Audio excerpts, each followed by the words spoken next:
Every week, it seems, you hear about some major security data breach at a retailer or a bank. But what you don't hear is that by far, the most hacks occur at small businesses like yours. And for you, protecting your data and your customers' data is literally a matter of life or death for your company.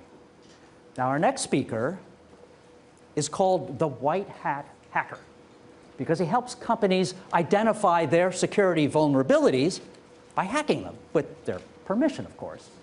Now, he's worked for the Marines, he's worked for the NSA, and like you, he's an entrepreneur, the co-founder, the founder and CEO of Trustedsec. So please welcome David Kennedy.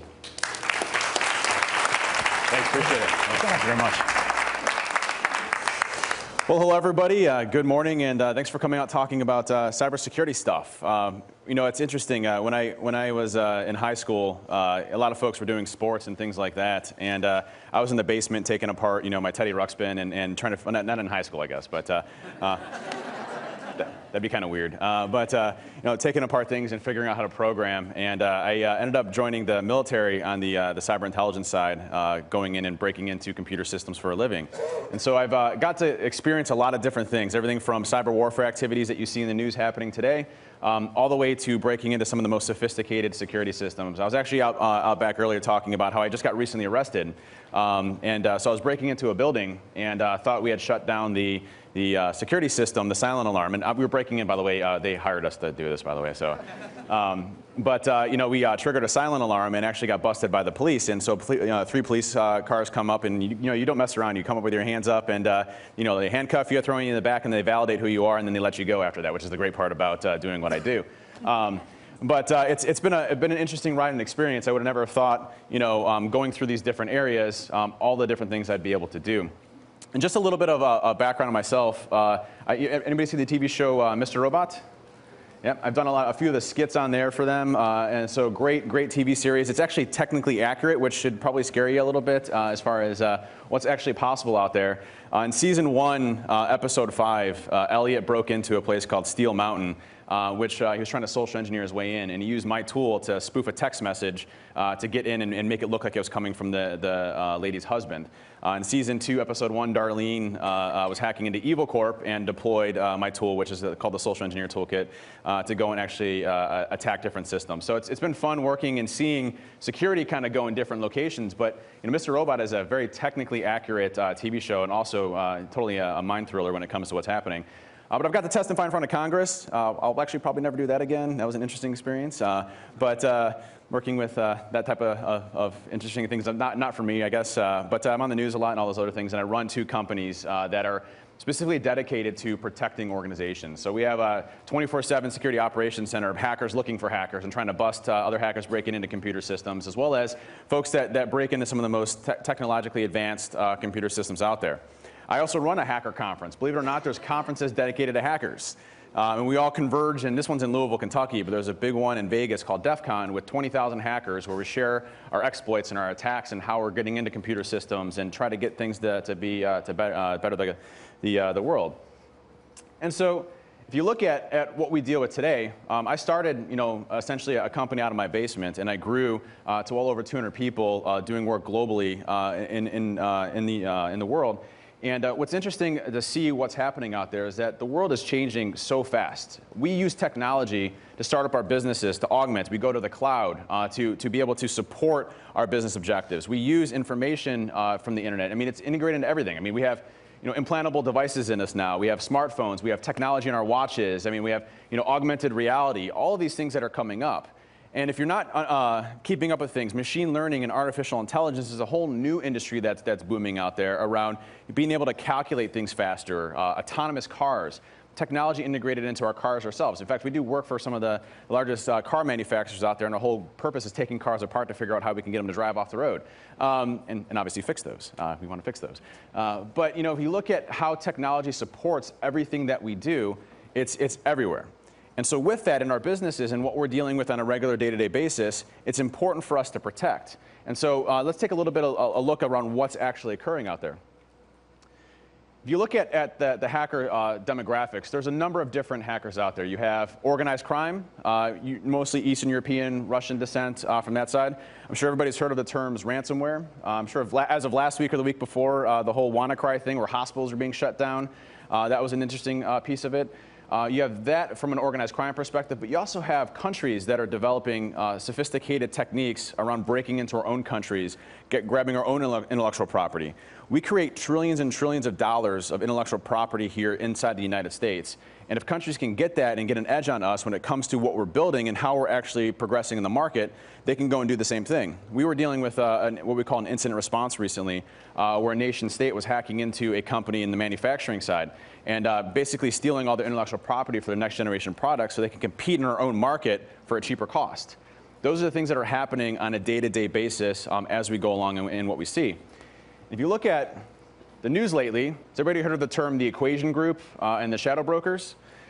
Those are two terms, if you're not familiar. The Equation Group is the NSA, and shadow brokers are the Russian intelligence side. And what happened most recently is that the NSA lost a substantial amount of their, what we call their exploit kits. It allows the NSA to conduct cyber operations across the globe. And as part of that, they had basically a skeleton key for every single Windows machine out there. So they can essentially access any Windows machine they wanted to. And the shadow brokers, Russia, got a hold of these and leaked them to the public. And so now you had all of these exploits out there in the wild. And so it caused mass pandemonium. When you heard WannaCry happen, that was actually from the NSA's leaked toolkits. So the mass worm that was replicating and shutting down hospitals actually originated from us, and taxpayers actually paid for that code to be developed. Now, that's the world we live in today. We have to have those capabilities because we are conducting operations against other countries that have those exact same capabilities as well. It'd be a great world if we're all like, okay, let's share the information and protect ourselves, but no one else is doing the same thing. So we have to have those same types of capabilities. But it essentially means that nation states have the ability to get into any computer system they want to at any given time, which is always pretty interesting. But if you look at how we're hacking today, if you look at how Russia hacks, how China hacks, how Iran hacks, how North Korea hacks, and by the way, the WannaCry, does anybody know where it came from? Where did WannaCry originate from? Anybody know? North Korea. Kim Jong-un has a whole team dedicated to just making money for the regime. And WannaCry was ransomware. You paid to get your files back, right? And so he made about $200,000 off of that specific one. At least that's the general estimates in Bitcoin at this point in time. Not a big bank, but could have been much worse. And if you look at how these countries are actually getting into organizations and how they're exploiting machines and getting access and what you see in the news, guess where it originates from? Us. People are the #1 target when it comes to how we get access into computer systems. By opening up an email, by opening up a document, by going to a specific website, you have the ability to introduce an attacker into your network. And think about it. You probably, even in a small business organization, you probably have firewalls, right? You probably have systems that try to protect you. You probably have antivirus. Do we know the effectiveness of antivirus today? It can only detect about 3 to maybe 5% of what the actual viruses are out there today. So you have these capabilities, right, and you hope that you have these protections in place. But let me just paint a little picture. Let's consider your business a castle. You have a firewall that protects your castle, right? You have you have heavily stone walls and archers and moats and all these other things and intrusion prevention systems. And in this firewall, everything's protected. What happens when you get down past the drawbridge? You have a wide open area where you share information, you collaborate, your email servers, your instant messages, how you're developing your business. Everything that you hold sensitive to your company is contained behind those walls. And if I hack you, where are you sitting at? Behind those walls. So there's no walls that are preventing us as hackers right now. That's why companies are really struggling with what we're identifying today. Is because hackers can break in to one individual, and it's literally the downfall of an entire company. So that's the current state of security today. One person is the downfall of an entire company. It could be anybody in the company. It doesn't need to be somebody that is in your IT infrastructure. When I hack individuals, I go after sales folks. You can get them to do anything you want to. You're like, hey, I got $1 million I need to spend by Friday. Can you open up this virus.exe? And they're like, sure, no problem. And you hack them, right? It's actually a true story, to be perfectly honest with you. It's the scary part about it, right? but we are getting more sophisticated. And when I say the term hacker, hacker can be used for good and bad terms. But when I say the word hacker, we are getting better at what we're doing. We will send targeted attacks. We will, build information off of individuals and people, what you put on social media, what you do on your network. I was on the Katie Couric show a couple years ago, and I actually hacked somebody live in the audience and had hacked her home computer, enabled her webcam, was spying on her whole house based on her Internet of Things devices. Yeah, it terrified everybody too, including my parents. And then my mom's like, have you ever done that to me? I'm like, Mom, I hacked your computer when I was like 13, you're fine. So, but what's interesting and scary about the same part is that a lot of folks don't understand the awareness around how important it is not to open up things that you don't trust. As business owners, we try to open up everything because we want to move our businesses forward. But if you don't know where they're coming from, why even open up in the first place? By opening up a document, a Word document, by opening up an Excel document, by going to a website you don't know, those three things can completely hack your computer without you even knowing about it completely. Enable your webcam. If you notice, my computer has this nice little camera cover on it. People think that's stupid, but it actually does work. Believe me, I spy on people with their cameras. It does work. Just kidding, kind of. So if you look at why we can't catch them in this industry right now, it's because the people piece of it puts a whole different wrench in what we do. People are unpredictable. We just have to change our tactics and our techniques of going after an individual in order for us to be successful. And our patterns shift all the time. We're changing how we do things. In the 90s, why antivirus was effective is because we were still using AOL, and there was only like 100 hackers out there sending viruses out. Now we have millions and millions and millions of hackers all over the place writing different things, and there's no way for antivirus technology to actually keep up with what we're doing. So the emphasis right now in businesses and to protect your businesses from these things is education is key and paramount. Understanding what your threats are as a business. It's no different than any other business risk that you deal with on a regular basis. This is just one thing you have to build in if you're doing technology and business. You have to do security as part of it. And you have to build your organization to be able to withstand those, and I'll talk a little about that. But what we do as hackers isn't magic. It's not magic, okay? It might seem like it. I'm actually going to show you a little bit of magic here in just a second, right? I like doing magic shows. When I was a kid, David Copperfield, he was flying around, and ever since then I became a hacker. I don't know why that happened, but what we do as hackers is not magic. We're very predictable in our patterns of how we go and do things. But the information that we leave online makes things so much easier for us. I'm sure no one here has a LinkedIn profile at all, right? And I'm sure you don't list any of your experiences, your prior businesses, or anybody that you're friends with, or anything like that. And I'm sure we're not on Facebook or Twitter or social media, things that we do on a regular basis, right? We become much more of an open culture. That's great for us as attackers because I just sit there and I research somebody and I build an attack off of their information that's already out there and available. That's fun for us. So let's do a demonstration. I need somebody in the audience. Now, okay, come on up. Come on up. Can we mic her? Okay. Here, steps right there. Here you go. And seeing security kind of go in different locations, but Mr. Robot is a very technically accurate TV show and also totally a mind thriller when it comes to what's happening. But I've got to testify in front of Congress. I'll actually probably never do that again. That was an interesting experience.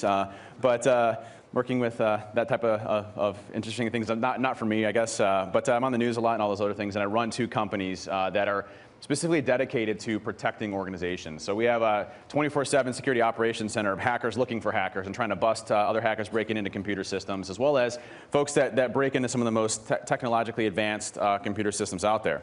I also run a hacker conference. Believe it or not, there's conferences dedicated to hackers. And we all converge, and this one's in Louisville, Kentucky, but there's a big one in Vegas called DEF CON with 20,000 hackers where we share our exploits and our attacks and how we're getting into computer systems and try to get things to better the world. And so if you look at what we deal with today, I started essentially a company out of my basement, and I grew to well over 200 people doing work globally in the world. And what's interesting to see what's happening out there is that the world is changing so fast. We use technology to start up our businesses, to augment. We go to the cloud to be able to support our business objectives. We use information from the internet. I mean, it's integrated into everything. I mean, we have implantable devices in us now. We have smartphones. We have technology in our watches. I mean, we have augmented reality. All of these things that are coming up.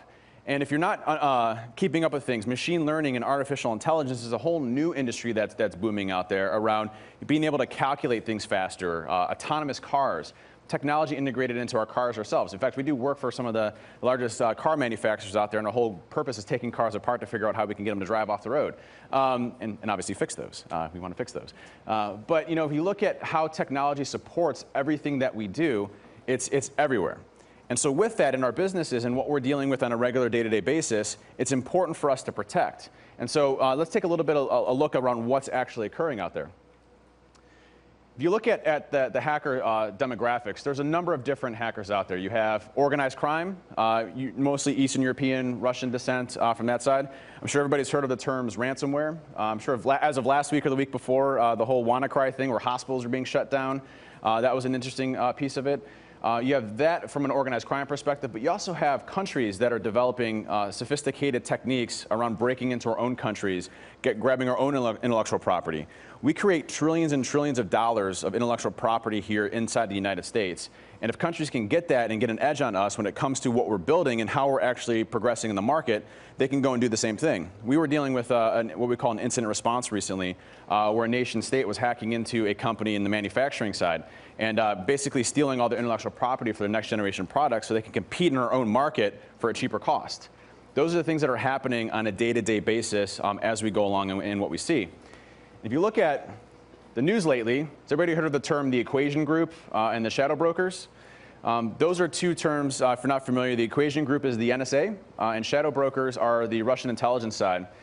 And what happened most recently is that the NSA lost a substantial amount of their, what we call their exploit kits. It allows the NSA to conduct cyber operations across the globe. And as part of that, they had basically a skeleton key for every single Windows machine out there. So they can essentially access any Windows machine they wanted to. And the shadow brokers, Russia, got a hold of these and leaked them to the public.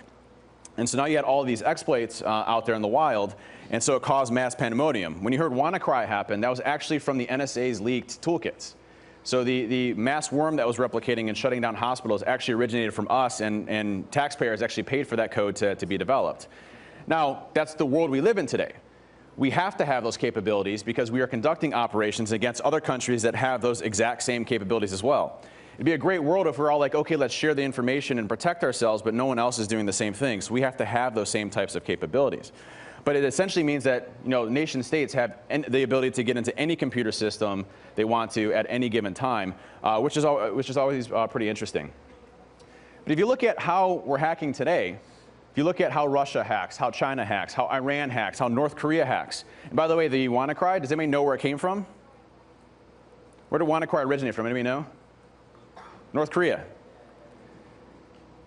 Kim Jong-un has a whole team dedicated to just making money for the regime. And WannaCry was ransomware. You paid to get your files back, right? And so he made about $200,000 off of that specific one. At least that's the general estimates in Bitcoin at this point in time. Not a big bank, but could have been much worse. And if you look at how these countries are actually getting into organizations and how they're exploiting machines and getting access and what you see in the news, guess where it originates from? Us. People are the #1 target when it comes to how we get access into computer systems. By opening up an email, by opening up a document, by going to a specific website, you have the ability to introduce an attacker into your network. And think about it. You probably, even in a small business organization, you probably have firewalls, right? You probably have systems that try to protect you. You probably have antivirus. Do we know the effectiveness of antivirus today? It can only detect about 3 to maybe 5% of what the actual viruses are out there today. So you have these capabilities, right? And you hope that you have these protections in place. But let me just paint a little picture. Let's consider your business a castle. You have a firewall that protects your castle, right? You have you have heavily stone walls and archers and moats and all these other things and intrusion prevention systems. And in this firewall, everything's protected. What happens when you get down past the drawbridge? You have a wide open area where you share information, you collaborate, your email servers, your instant messages, how you're developing your business. Everything that you hold sensitive to your company is contained behind those walls. And if I hack you, where are you sitting at? Behind those walls. So there's no walls that are preventing us as hackers right now. That's why companies are really struggling with what we're identifying today, is because hackers can break in to one individual, and it's literally the downfall of an entire company. So that's the current state of security today. One person is the downfall of an entire company. It could be anybody in the company. It doesn't need to be somebody that is in your IT infrastructure. When I hack individuals, I go after sales folks. You can get them to do anything you want to. You're like, hey, I got $1 million I need to spend by Friday. Can you open up this virus.exe? And they're like, sure, no problem. And you hack them, right? It's actually a true story, to be perfectly honest with you. It's the scary part about it, right? But we are getting more sophisticated. And when I say the term hacker, hacker can be used for good and bad terms. But when I say the word hacker, we are getting better at what we're doing. We will send targeted attacks. We will, build information off of individuals and people, what you put on social media, what you do on your network. I was on the Katie Couric show a couple years ago, and I actually hacked somebody live in the audience and had hacked her home computer, enabled her webcam, was spying on her whole house based on her Internet of Things devices. Yeah, it terrified everybody, too, including my parents. And then my mom's like, have you ever done that to me? I'm like, Mom, I hacked your computer when I was like 13. You're fine. So, but what's interesting and scary about the same part is that a lot of folks don't understand the awareness around how important it is not to open up things that you don't trust. As business owners, we try to open up everything because we want to move our businesses forward. But if you don't know where they're coming from, why even open up in the first place? By opening up a document, a Word document, by opening up an Excel document, by going to a website you don't know. Those three things can completely hack your computer without you even knowing about it completely. Enable your webcam. If you notice, my computer has this nice little camera cover on it. People think that's stupid, but it actually does work. Believe me, I spy on people with their cameras. It does work. Just kidding, kind of. So if you look at why we can't catch them in this industry right now, it's because the people piece of it puts a whole different wrench in what we do. People are unpredictable. We just have to change our tactics and our techniques of going after an individual in order for us to be successful.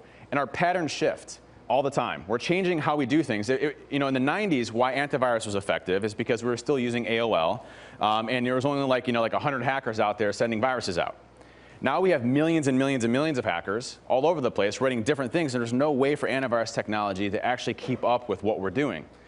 So the emphasis right now in businesses, and to protect your businesses from these things, is education is key and paramount. Understanding what your threats are as a business. It's no different than any other business risk that you deal with on a regular basis. This is just one thing you have to build in if you're doing technology and business. You have to do security as part of it. And you have to build your organization to be able to withstand those, and I'll talk a little bit about that. But what we do as hackers isn't magic. It's not magic, okay? It might seem like it. I'm actually going to show you a little bit of magic here in just a second, right? I like doing magic shows. When I was a kid, David Copperfield, he was flying around, and ever since then I became a hacker. I don't know why that happened, but what we do as hackers is not magic. We're very predictable in our patterns of how we go and do things. But the information that we leave online makes things so much easier for us. I'm sure no one here has a LinkedIn profile at all, right? And I'm sure you don't list any of your experiences, your prior businesses, or anybody that you're friends with, or anything like that. And I'm sure we're not on Facebook or Twitter or social media, things that we do on a regular basis, right? We become much more of an open culture. That's great for us as attackers because I just sit there and I research somebody and I build an attack off of their information that's already out there and available. That's fun for us. So let's do a demonstration. I need somebody in the audience. Now, okay, come on up. Come on up. Can we mic her? Okay. Here, steps right there. Here you go. All right, Carmen. Pleasure to meet you. Nice meeting you. Give me a moment. You made your way on the stage. Now, what I'm going to do, I'm going to show Carmen this on the backside so you don't actually see any sensitive information. What I'm going to attempt to do is, Carmen, have I ever met you before? No. You raised your hand really fast, though. That was impressive, so that was really good. I've never met Carmen before. Are you from the United States? I am a resident here. You're a resident? Okay. I'm originally from Eastern Europe, so. That might be a little bit more difficult for me to find in a quick notice. We'll find out, though. But what we're going to try to do is pull some information about Carmen on the public network and see what we can find. Now, most of the time, I can pull social security numbers or public information, previous addresses, family members, things like that. So we'll give it a shot. So do I have your permission to look? Go ahead. All right. Are you here in New York? You live in New York? Yes. Okay. You actually live in New York City? No. Okay. So for time's sake, 1 second here. Now, this could completely fail. You never know. We shall see. Validate my PIN number here. Got to get access to my super secure system, which I have trouble getting into. I'm sure we all feel that way.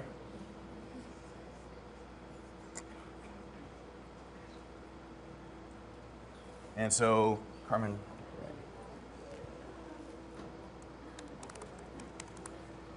And just for sake of time, what's your zip code that you live in? Just 10941. Middletown. Got it. All right. Let's take a look. Are you 28? Yes. Okay. I'm sorry, that was too personal. I apologize. Let's see what else we got there. Sheena. Is that your sister? Sister-in-law. Sister-in-law, okay. Arnold, father? In-law. In-law, okay. David? Brother-in-law. Brother-in-law, okay. Let's see what else we got here. And David is not even on Facebook. Cities. Bullville? Are you originally from there? Bullville, New York? That's where my P.O. box is. Okay. Eric and Lori? Yes.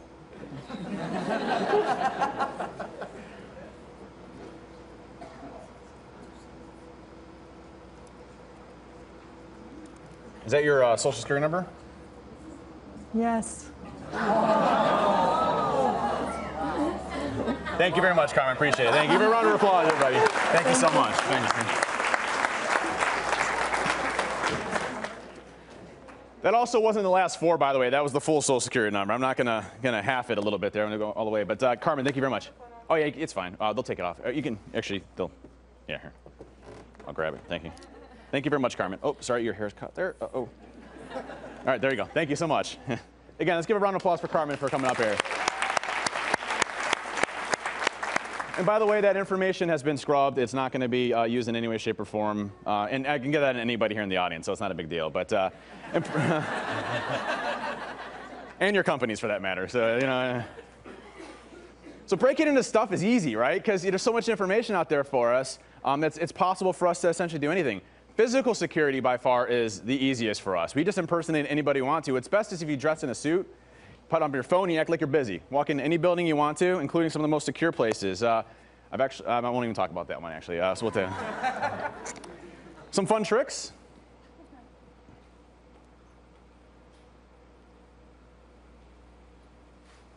Oh, that's one. 1 second here. Hopefully it plays. Come on. There we go. I gotta find where the mouse is at. I can hack into computer systems, but apparently I can't play a video. All right, hang on a second. I'll fix this. All right, so just look up here really quick. I'll hit play. So in these cases, doors have sensors. And in sensors, when you open up a door building that's locked, you can actually use e-cigarettes to trigger the motion sensors on the other side to open up the doors for you. I don't smoke, by the way, but I always carry an e-cigarette with me, just to make sure. It's actually in my bag right now. I broke into like 3 places when I was coming here. But so you open up a door that way, right? So if you ever need to get into a bank, I was actually a funny story. I was breaking into a bank. And I've been wanting to do this e-cigarette trick for such a long time. I've been like it's going to work, it's going to work. I've tested it out. This is where I tested it out on. This is at a hotel. And so I'm like, all right, I'm going to test it out. So I go to this bank, and it's like 2 o'clock in the morning. I'm like in all black. I got throat mics. We're communicating with my other guy. We're breaking into this bank building. And our whole goal is to get to this vault. And get to the vault, and then, break into the vault, and then take the money out, take pictures, and then put the money back, unfortunately. But we got into this bank, and we're at the front door. And I'm sitting there for like 5 minutes, blowing smoke into this door, trying to trigger this motion sensor to work. We had already disabled the security system, actually did this time. And one of my other folks, Ben, which is right there, he's actually like 37, looks like he's like 14. But Ben was going around the building to see if there's any other ways into there. So I'm out there for like 10 minutes now at this point, blowing smoke in this, and I finally get it to work, and I'm so excited. And I walk in, and Ben's sitting there on the counter, like, laughing at me. And I'm like, Ben, how did you get in? Did you use the cigarette trick somewhere else? And he's like, no, man, the side door was open. They forgot to lock it. I'm like, all right. If you ever need to get into a bank with whiskey, this is my good buddy Deviant. Got motion sensors on the top.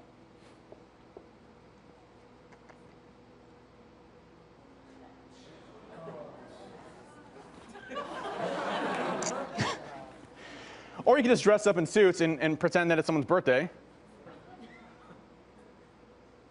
That's Biebs. Looks like Justin Bieber. And then this is us actually walking into the building. And walking past, while they're doing the balloons, we walk right into the building, and then we plug into the network, and we hack and steal our data. So physicals can definitely be pretty easy. But there is some good news in all of this, okay? There is good news. The good news is there's a whole class of us out there, hackers. Well, that wasn't supposed to happen. I'm using someone else's computer, and when I hit the up arrow, it takes like 30 seconds to respond. So, the good news is there's a whole class of hackers out there that are designed to try to figure out what's happening in the industry and try to protect folks. Everything from when you saw the WannaCry stuff happen. When WannaCry was happening, does everybody know how that got stopped and why it wasn't so catastrophic as we thought it was going to be? One guy, the website was not registered, so one guy bought the website. Yep. A 22-year-old kid out of the UK was trying to help. 22 years old.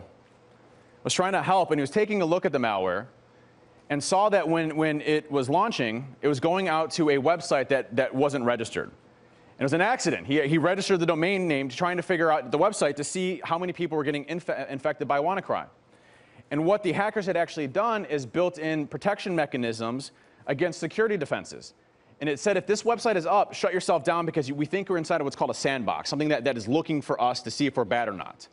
And so as a way of defeating the security techniques that we use today, but this 22-year-old registered this domain name, and so what happened is when the virus called out to say, hey, are you up and running? Is this website up and running? Am I inside of a sandbox?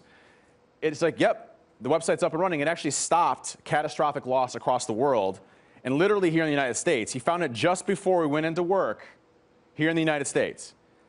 So there's a whole group of us dedicated out there trying to protect folks against these types of things that are happening. And believe me, when WannaCry happened, it was on a Thursday night, of course. I didn't sleep all of Friday. I happened to go on another news organization at like 5 o'clock in the morning. I hadn't slept for 2 days, so I had like bags underneath my eyes. And I had the suit on, but I was wearing gym shorts. And I did the Charles Barkley. That's how it works.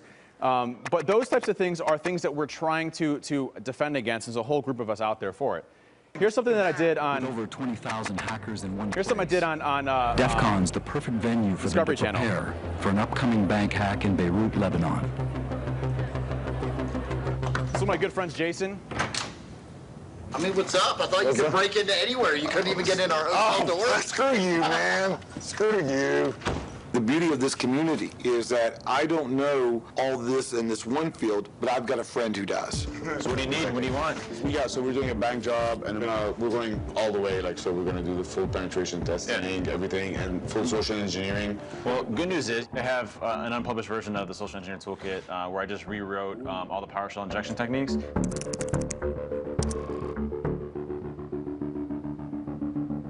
I had a new one I did recently with it. So security guards, have their phones next to them. Right. So I spoofed a text message to the security guard, letting him know that there was an issue outside. He went outside, and then I broke into the building that way. So it works really well. So Write it's that great. down. That is sweet and scary.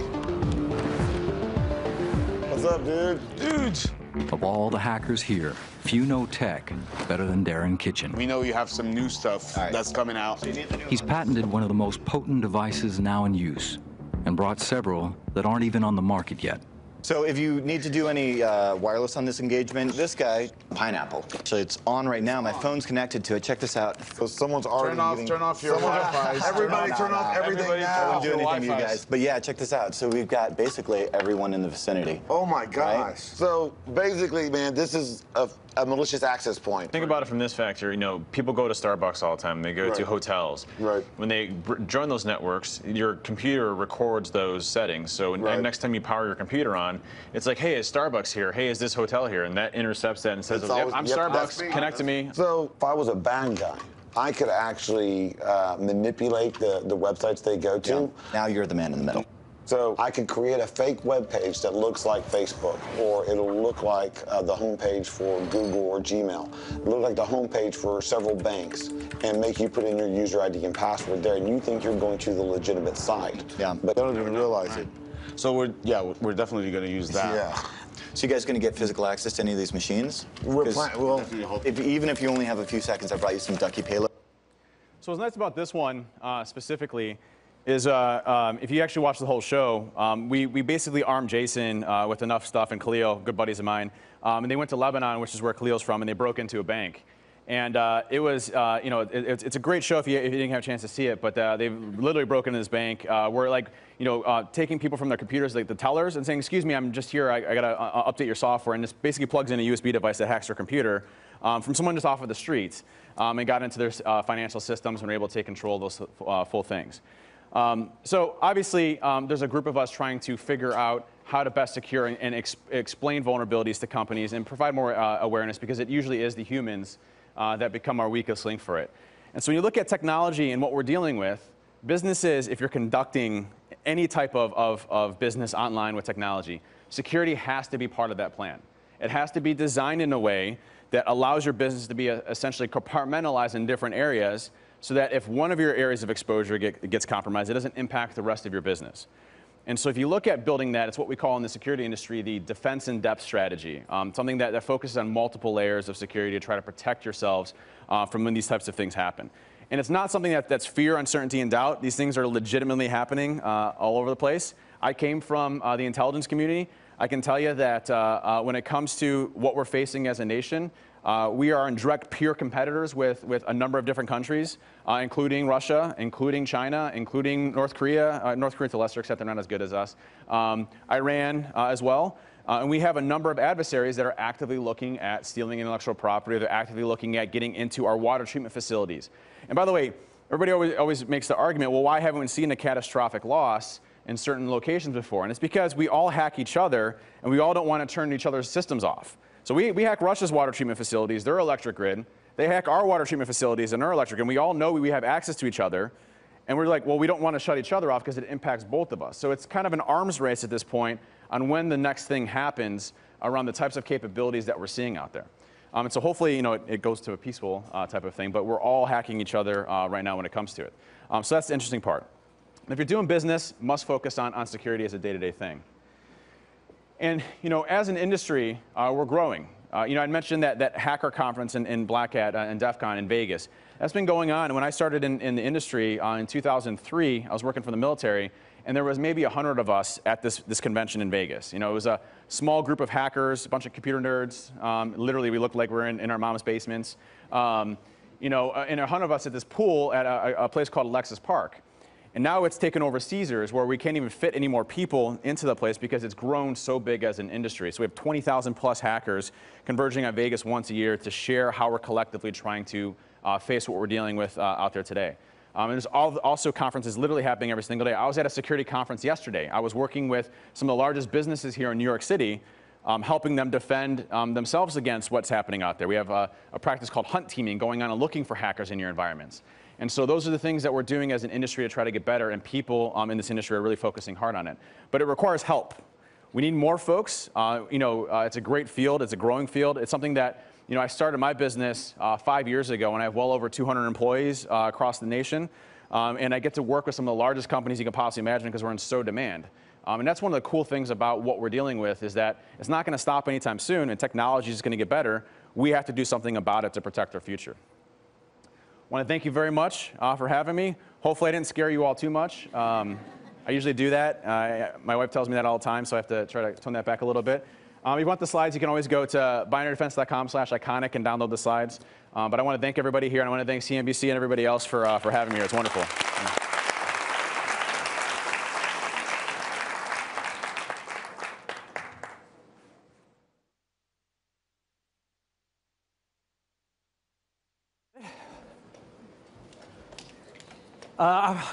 Our next speaker is not going to be quite so scary.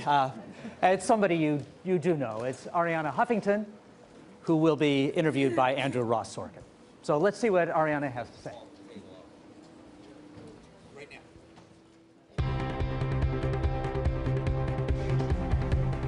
She helped change the way we consume media, creating one of the most influential digital news sites in the world, the Huffington Post.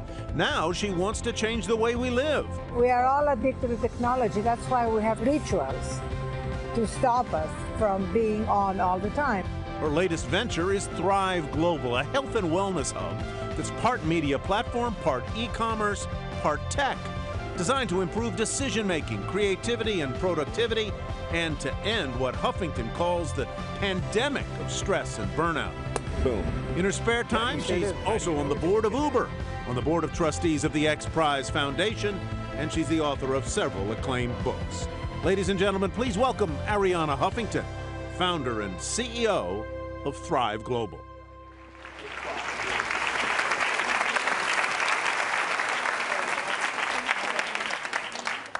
Thank you, Arianna, for being here. It is a privilege for me to be here with you and to talk about your new company, which is not so new anymore, but also to talk about being an entrepreneur and how this all happened. A lot of people here know your story, I think, when it comes to the Huffington Post. We may go back there. But I actually want to start with Thrive Global. And what I particularly want to understand, given that I think this is an issue everybody here who's an entrepreneur grapples with to some extent, is you were living inside your other company, Huffington Post. And you were talking about wellness and sleep. We'll get to that as well. And you had built out a lot of those areas inside Huffington Post. But at some point, you decided to build this thing called Thrive Global while you were still there. And then you had to make the leap. How did it happen? So first of all, I love this question because I've never really talked about it. And interestingly enough, the first seed of seeing what I was doing about Thrive, my books, the fact that I had brought that editorial content into the Huffington Post, the first seed of turning it into a new business was planted in Hangzhou by Jack Ma. So I was there to speak at a women's conference he had. And when he asked me to speak, I assumed he wanted me to speak on media, because at that time, everybody wanted me to speak on media. And he said, no, I want you to speak on the themes of Thrive, the book that had just come out in China, actually. He said, because in China at the moment, stress is one of our biggest problems, and we're having over 100 million people suffering from mental health issues that are stress-related. So at the dinner that night after my speech, he said to me, you know, this is a business. And he said, if I were you, I would leave the Huffington Post and launch a new company around it, because there is no market leader, and I will invest in it. And at the time, literally, I thought, this guy's crazy, and I'm never leaving the Huffington Post. You know, it's like my third child. I built it, I ran it, I'm never leaving it. I don't know what he's talking about.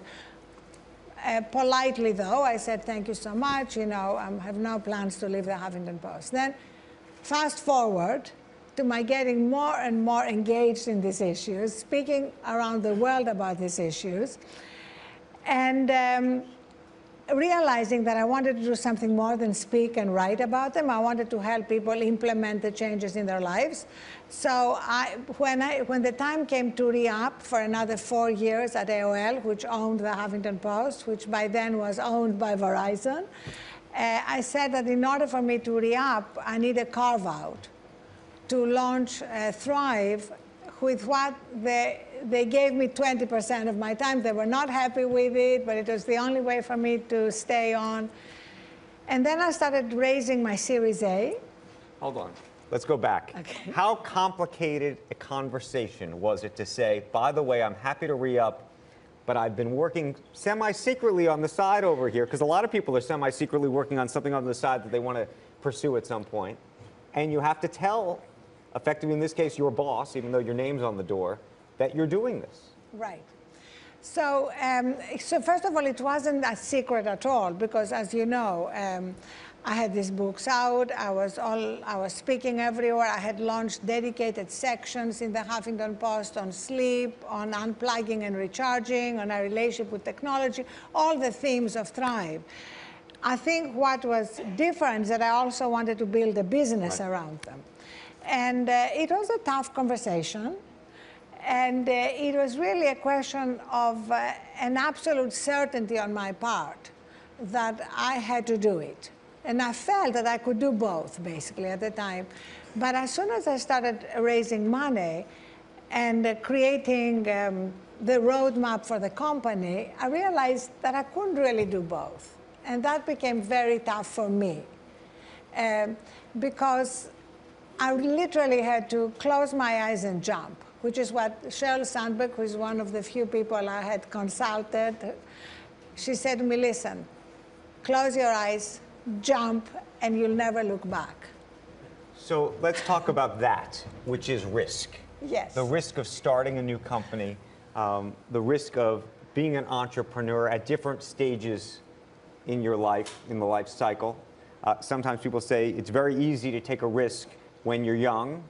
You might not have built a reputation. You might have nothing to lose. But at some point, especially in your life and career, you have a reputation. There's real risk here. There's risk, dare I say, and I hope it never happens to you, but that you could fail. How did you think about that? So I have an interesting relationship to risk and failure, which is really a gift my mother gave me. She always made us feel that failure is not a problem. She used to say, failure is not the opposite of success, it's a stepping stone to success. So for me, that actually never came into my consideration. I know people have such a different relationship to risk. You know, I feel very blessed that I'm financially independent, so it's not like I was putting my livelihood at risk. Right. So of course that minimizes, you know, the existential risk of paying the bills, or if you have children, like you have 3 children, you know, yes, paying school bills and diapers for your 3rd one, very expensive these days. So that kind of risk is eliminated. Also, I think what happens as you get older is that the question of what do people think about you becomes less paramount. You know, I think at the beginning we all kind of look over our shoulders. Are we being approved? Do people like us? And I think one of the most liberating things about aging is that this becomes less important. And you become more sort of sure in who you are and what you want out of your life, and less dependent on validation from others. So you don't buy, and there are many who will argue that when you look at the great entrepreneurs, the sort of great shoot the moon entrepreneurs, whether it be Mark Zuckerberg or you name your person, that you had to do it before 30. No, you know, incidentally, I'm 66. And I don't think there is any age limit to entrepreneurship. I think, in fact, when you're older, as I am, it's just a great time to launch something new. And that was one of the sort of motivations for me. I said, if I'm going to do it, I have to do it now. Okay, but go back and talk about a little bit about the calculus. He's good at that, right? No. Go back and talk about the calculus of leaving the Huffington Post, because it does have your name on it. And that's the other piece of this, especially for serial entrepreneurs who build something, and it's, even though they sometimes have great ideas, things they want to pursue, they think it's very, you know, my name's on the door, and if I leave and the thing fails, what does that say? They still think it says something about them. Yeah, absolutely. I think for me, it would have been very, very hard to leave if I had not built an amazing team, an amazing CEO. We have an amazing editor-in-chief in Lydia Paul Green, who succeeded me. I think that was key, knowing somehow that I was leaving my baby in great hands, and it's turned out to be that way.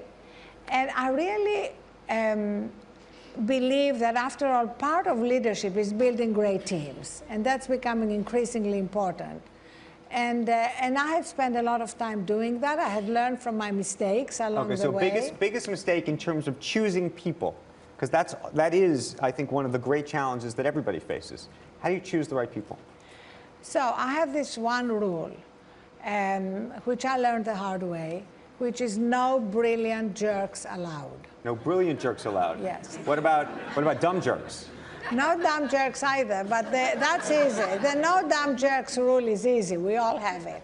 The harder rule is no brilliant jerks. And often, you know, you come across people who are brilliant, who you know are going to be great, but you know they're going to be toxic for the culture. And I have an absolute rule, which is no, don't go there. And if you go there by mistake, fire them as fast as possible. And the truth is, there is nothing worse for a culture than quote-unquote top performers who are really undermining their colleagues, who are creating an atmosphere where people can't be their best, they can't create, they can't build teams. So you said you learned the hard way. You don't have to name names, but tell us the story. So really,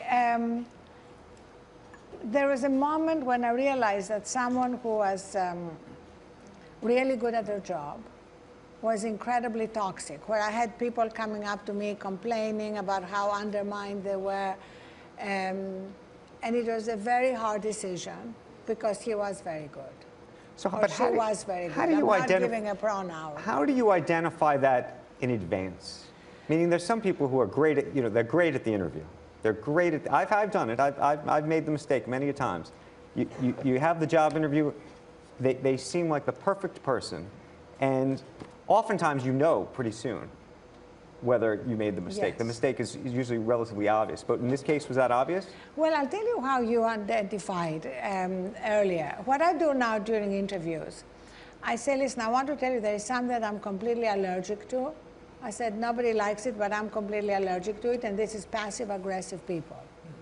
So I said, I give you complete permission, and this is at any level of the organization, because at the Huffington Post, where we ended up being about 900 people before I left, and at Thrive Global, where we are now 75 people, I interview everybody.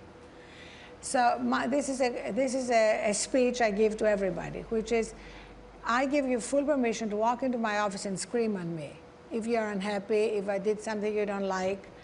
But I want you to consider this as your last warning, if instead you go and complain about me or any of your colleagues behind their back. I want a completely transparent culture. If you're working with Andrew and you're upset with Andrew, I want you to go and talk to Andrew. If you want somebody to help mediate you, we have a team of people who can help and talk with you and Andrew. But I think the most toxic thing is I'm upset with Andrew, but instead of coming to you, I go to 10 people behind you and complain about Andrew. This is the way to destroy a company very, very quickly. And so I give that speech at the beginning, and it does make a difference. You see how people react. Do you have a favorite job interview question? I always want to know what do people want to do in 5 years, because it shows, where their heart is. And do they see this job as a stepping stone? Okay, this one's hard. You have a very high profile. How do you deal with this issue, which is to say that in a company with your name on it, or just given your involvement, you are going to get an enormous amount of credit. You will get the credit and the blame. But it can make it very complicated for those who work for you. Because, by the way, they may want the credit, right? And they probably don't want the blame. But managing the sort of, dare I say, sort of ego issue Yes. of how to deal with a very high-profile person like yourself and to attract people to then want to work around you and to support you, because a lot of what they're doing is supporting you. What's really the trick on that? Because it's a complicated one. It's not supporting me, though. It's supporting the mission of the organization. I mean, I'm in the process now of interviewing for a COO for Thrive Global. That person would be a true partner. And it's very clear in my conversations, and I'm in final conversations with someone who would be amazing. You would absolutely love that person. And I see that person as a true partner. Right. And that means making decisions together, and that means also that person being a thought leader, not just being behind the scenes making the trains run on time, being here with you, having a conversation, writing pieces. I mean, I get, as you do, hundreds of invitations to speak, for example. Our communications team knows 90% of them will be passed on to other leaders in the organization, so that we build our own leaders. And I'm not the only one speaking for Thrive Global, as I was not the only one speaking for the Huffington Post. Right. Now, you've started now several companies, and I imagine you've made some mistakes along the way. Big one that you wish you could go back and change? I think the biggest mistakes are always hiring mistakes, because it's incredibly, it's hard to then move, first of all, admit it. I think I've gotten much better at admitting it faster. Right. And one of the things I learned, never interview when you are tired.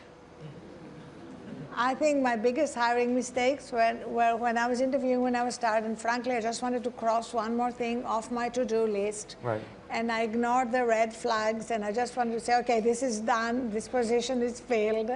So I think only interview when you are fully recharged. Andrew, I always remember the story you told me of when you were on vacation. Where was it? In some exotic place in the Caribbean or somewhere. And you got like full night's sleep for 3 nights in a row. Bhutan. Bhutan. Okay, yes, where I should have been meditating and doing all of the things But how you woke up after, I think it was 3 nights of amazing sleep, and you felt like a new person, like you had not felt for a long time. I remember telling you the story. I always remember that story because I think when people have that experience, it becomes something that draws them. It's like you want to feel that way again. So I only interview when I'm in that space.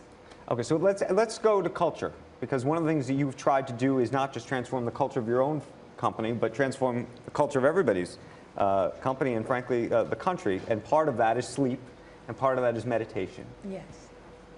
One of the things that I wrestle with, as you know, is I'm one of these people who thinks that they're working all 24 hours a day, and I think a lot of people in this room think that they're either that they need to work 24 hours a day, or if they're not physically working, that their mind needs to be. You think that's a terrible idea. Well, and it's not just what I think. We have the latest science that proves it and that validates ancient wisdom about that. And here's what is ironic, Andrew, that we claim to be data-driven, but in fact we're ignoring the data here. And I have an example recently. As you know, I've been working closely with Travis Kalanick in the transformation of Uber. And Uber is going through a big transformation right now. And it has to start at the top. So first, Travis started recognizing how differently he made decisions when he had gotten enough sleep. And then he started meditating. And literally, it was an amazing moment last week when we were in the office, and he said, I really need to go meditate in order to be in a place to make good decisions right now.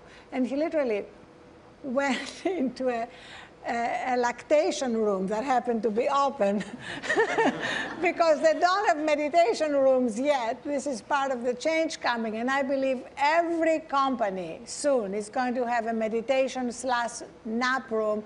They're going to be as common as conference rooms because people are recognizing the value. If you're feeling that you are running on empty, if you're feeling that you're not as productive, why shouldn't your boss want you to go and take a 20-minute meditation break or nap break and return recharged? You know, who wouldn't want that? This would become another productivity enhancement. And literally, Travis returned, and he said, and you could see the change in the way he was, and therefore in the way he could process making decisions. How many hours do you think you work a day? So here's the thing.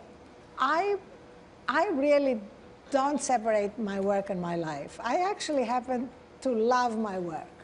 So all I need is to get my 8 hours sleep, which I get 95% of the time. There are always exceptions. Last night I flew in from LA late, so I didn't get 8 hours sleep. I hope it doesn't show too much, because here's the thing.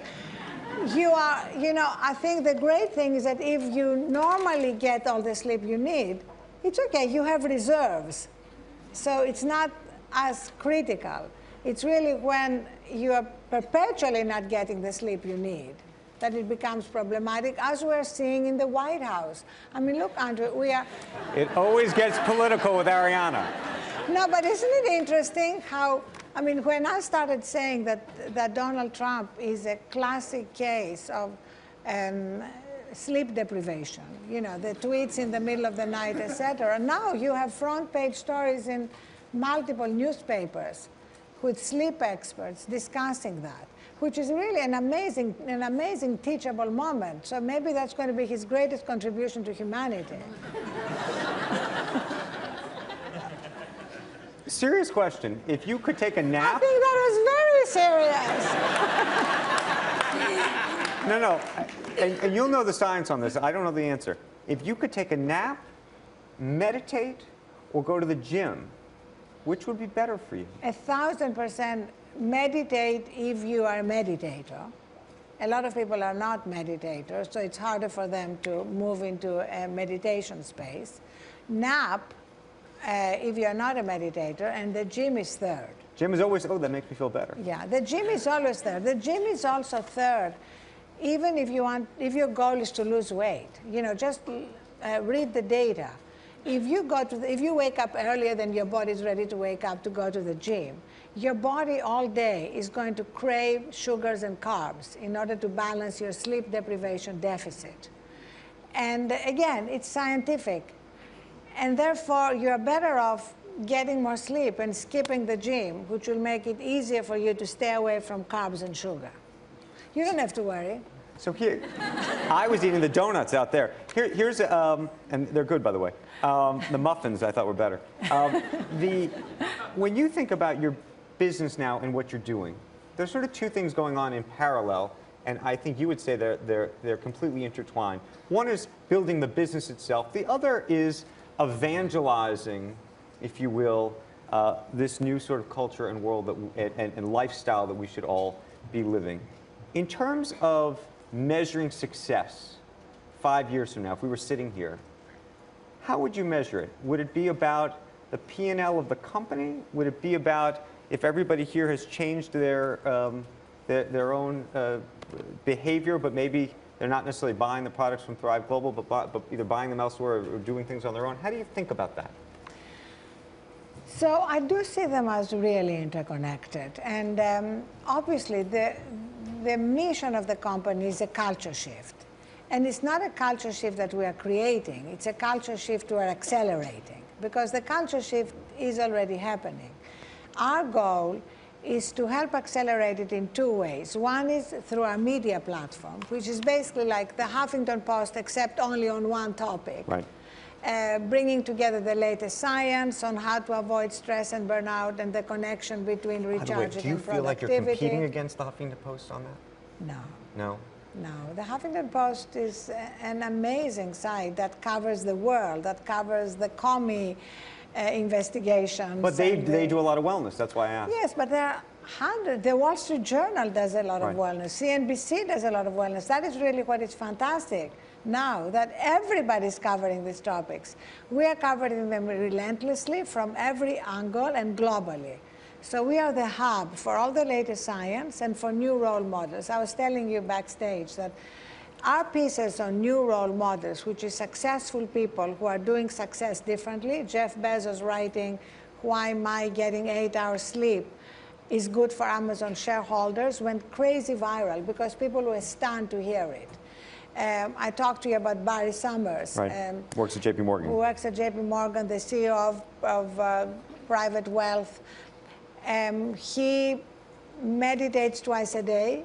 He says his secretary never puts anything in the afternoon meditation slot, sleeps for 7 hours, works out every day. And when I was speaking at the JP Morgan retreat, I had somebody come up to me after and said, "You know, that's all very well, Arianna, but I'm very busy here. I have a big job and I can't do that." I said, "Who do you report to?" He said, "Barry Summers." I said, "Barry does that." So that's why these execs But it's need to always talk easier about for the boss to do it. It always is easier for the boss to do it. But if the boss talks about it, if the boss... Even when the boss talks about it, it's easier for them to do it, or her listen, to do it. It's not going to be easy for everybody to be pioneers, but I think it helps if the people at the top who see the benefit from these behavioral changes. And all of that we recommend in the second part of the company, which is the corporate trainings, is micro steps to change. Right. You know, nothing dramatic. And you know the biggest micro step. We need to give everybody here, all the entrepreneurs Use you can use. One little micro step. At the end of the day, even if you start with 5 minutes before you're going to turn off your lights, turn off all your devices and gently escort them out of your bedroom. I bet the majority of you sleep with your phones by your bed. It is scientifically terrible. You know, because also many of us wake up in the middle of the night for whatever reason, and then you are tempted to go to your phone. Because no matter how much willpower you think you have, we are all slightly addicted. And so that small act will help you wake up so much more recharged. And that's why our first product is a little charging station that looks like a phone bed. Yes. Where you can put your phones, you can tuck them in under a blanket. It's a lovely ritual. And have I sent you one? You have not, but I'm going to buy one. I'm sending you No, one. no. Please. I have two more questions, then I want to open it up to the audience. And I know folks have been tweeting in, so keep tweeting in your questions. There's a lot of startups here. And I'm curious in terms of lessons you learned, Arianna, in starting up a company, both in Huffington Post and now Thrive Global, in terms of who your partners are, who your investors are. Did anything change between what you learned from the experience in Huffington Post, both in starting it and selling it, and influence your thinking around how to frame up and structure this new company? Right, absolutely. So a lot changed. When Kenny Lair, my partner, and I were raising money for the Huffington Post, we didn't have a lot of people believing in it, so we took money from anyone who would give us money. With Thrive Global, I was really lucky to only take money from people who are very committed to the mission. Whether it was Ray Dalio, who, as you know, right, is also a meditator from Bridgewater. Or Transcendental Meditation, TM. Transcendental Meditation, or Sean Parker, who is also a big believer in what technology is doing to our brains, and therefore wanted to support it, or as I mentioned, Jack Ma, et cetera, et cetera. So I have a group of investors that is just amazingly committed to the success and has provided help beyond money. So if you can have investors who are committed beyond giving you money, it's a great, great benefit. Then a board. I have a small board, but an unbelievable board. I mean, on it is Mark Bertolini. CEO of Aetna. CEO of Aetna, who is also a great meditator. A great meditator, a great believer in all this, who brought them into Aetna. As you know, he's even paying people cash who sleep, and when I say people, employees, who sleep for 7 hours or more for 28 days. So that's how committed he is to these ideas as enhancements of productivity and a company's bottom line. Dr. David Agus, whom you know, who is, I mean, like we have weekly phone calls beyond, you know, their participation in the board, Kenny Lair, et cetera. So I think trying to have a group of investors who are also supporters and a board that's actually a working board and not, you know. What about control? Absolutely, complete control, voting shares. I mean, every. But did it change between the way you did Huffington Post? Yes. Yes, absolutely. I have complete control of Thrive Global because I control the voting shares. Which you didn't in Huffington Post? Which I didn't in Huffington Post. Was that a mistake? No, I mean, I was lucky in that I had a fantastic co-founder and partner. And also when we sold to AOL, Tim Armstrong and I had a great arrangement that he always honored of complete independence. So literally, he never interfered editorially. He always supported. But I know that's an exception. You know, most of the time when you sell a company, you really lose control. Right now, I have to say that one of my investors is my youngest daughter. She's a painter. She's making a modest living as a painter. And when she could hear me raising money, she said, "Mommy, I decided to take all my savings, which were $100,000, and put it in the company. The only problem is that you have to give her a lesson on what an IPO is and how it happens. Because now whenever there is some good news about the company, like there's a great piece in Adweek this week, she sort of texts me and says, so how much closer are we to the IPO? Well, we hope you will have an IPO, and this has been a terrific conversation. We do have a number of questions that I think have been coming in, and I'm told that they will come on the screen. So let me read a couple to you. First question, what have been some of your failures, and what have you learned from them? Maybe in addition, you're going to think that we're all about failure here, because I think I pushed you on this a little too. I called it mistakes, which I thought was more polite. No, I think failures is a word we should totally accept. And frankly, there is no entrepreneur who has not failed along the way. And I think this is so important to remember. I think what happens is that when people succeed, it's almost as if their failures are buried. And I think it is imperative that successful entrepreneurs talk about their failures. I just want to say something that's connected to our conversation, which is if you think that 3/4 of startups fail, and that there is the entrepreneur myth that the lights are always on, right, that you never sleep, that you never recharge, there is a connection between the two, because your decision making is impaired. So that's a tremendous lesson for entrepreneurs. Let's go to the next question. So how do I let myself live day to day without anxiously thinking and worrying about what I want to do in the future?